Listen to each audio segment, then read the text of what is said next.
TB માટે ઘણા વર્ષોથી આ પબ્લિક અવેરનેસ, નિદાન, ગ્રાસરૂટ લેવલ સુધી સર્વે અમારી હેલ્થ ટીમ મારફતે કરવામાં આવે છે અને ક્રમશઃ ટીબીના દર્દીઓનું પ્રમાણ ઘણું ઘટતું જાય છે. શરૂઆતમાં આપણે રાજકોટ જિલ્લાના ગ્રામ્ય વિસ્તારમાં વર્ષે લગભગ 2,000 થી 2,500 જેવા કેસીસને નિદાન કરીને સારવાર ઉપર મૂકતા હતા, જે ઘટીને અત્યારે 1,800 સુધી પહોંચે છે. એરબોર્ન ઇન્ફેક્શન ડિઝીઝ છે એટલે તાત્કાલિક ઘટાડો આવે એવું તો વાર લાગશે, પણ અંડર કંટ્રોલમાં પરિસ્થિતિ કે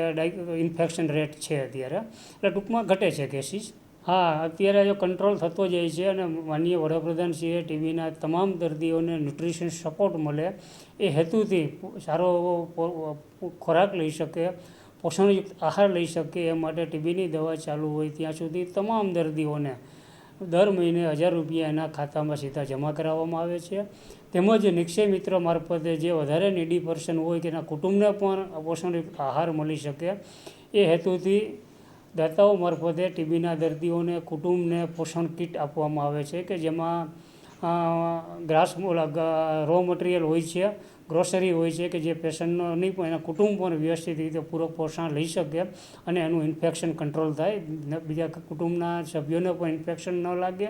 અને જે દર્દીને ટીબીનું ઇન્ફેક્શન છે, એક્ટિવ ટીબી છે, એ ઘરના તમામ દર્દીઓને ટીબી પ્રોફાઇલેક્સિસ ટ્રીટમેન્ટ ના પણ 12 ડોઝ, દર અઠવાડિયે 1 ડોઝ, 3 મહિનામાં 12 ડોઝ આપવામાં આવે છે કે જેથી સાથે રહેતી હોય વ્યક્તિ એને પણ ઇન્ફેક્શન ન લાગે, ટીબીનું ચેપ ન લાગે, દર્દી ન બને એ હેતુથી એક્ટિવિટી કરવામાં આવે છે. આ તમામ પરિસ્થિતિને સાથે રાખીએ તો ટીબીનું ટ્રાન્સમિશન 100% ઘટી શકે અને ટીબી પણ કંટ્રોલ થઈ શકશે. ખાસ લોકોને કહેવાનું છે કે છીંક, ઉધરસ, ખાંસી આવતી હોય, વજન ઘટતો હોય, તાવ આવતો હોય, આવી પરિસ્થિતિ હોય તો નજીકના આરોગ્ય કેન્દ્રમાં તપાસ કરાવો. ટીબી હોય તો 100% ટીબીની દવા લો, 6 મહિના 9 મહિના ડૉક્ટર સલાહ આપે ત્યાં સુધી, અને દવા લેવાથી 100% ટીબી મટી શકશે. અને ઘરમાં પણ કોઈને જો ટીબીની બીમારી હોય તો એને પ્રોત્સાહન આપો, આશ્વાસન આપો,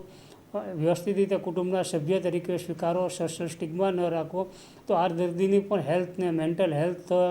અપડેટ થશે અને દર્દી વહેલો સારો થઈ જશે તો સમાજમાં, ઘરમાં કોઈ જગ્યાએ ઇન્ફેક્શન નહીં લાગે અને અલ્ટિમેટલી આપણો ગોલ એ છે કે ટીબી મુક્ત ભારત.